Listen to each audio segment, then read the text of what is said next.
વલસાડના national highway પરથી Eicher ટેમ્પોમાં પ્લાસ્ટિકની ડોલની આડમાં દમણથી સુરત તરફ લાખોનો દારૂ ઝડપાયો, ચાલક ફરાર। વલસાડ રૂરલ પોલીસે નેશનલ હાઈવે પરથી વિદેશી દારૂની હેરાફેરીનો વધુ એક પર્દાફાશ કર્યો છે। બુટલેગરો હવે પોલીસથી બચવા નીત નવા કિમિયા અજમાવી રહ્યા છે।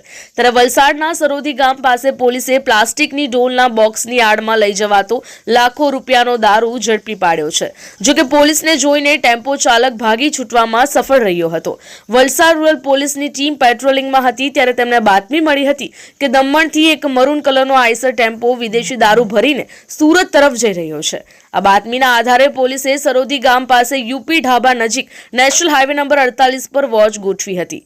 તે દરમિયાન બાતમી મુજબનો આઈસર ટેમ્પો ત્યાંથી પસાર થતા પોલીસે તેને અટકાવવાનો પ્રયાસ કર્યો હતો। જો કે પોલીસને જોઈને ટેમ્પો ચાલક ગભરાઈ ગયો હતો અને રોડની સાઈડમાં ટેમ્પો ઊભો રાખી ડિવાઈડર કૂદીને ખેતરોમાં અંધારાનો લાભ લઈ નાસી છૂટ્યો હતો। પોલીસે ટેમ્પોની તલાશી લેતા શરૂઆતમાં અંદર પ્લાસ્ટિકની ડોલ ભરેલા બોક્સ અને ખાલી પૂંઠા જોવા મળ્યા હતા, પરંતુ આ સામાન હટાવીને તપાસ કરતા તેની પાછળથી વિદેશી દારૂનો જંગી જથ્થો મળી આવ્યો હતો।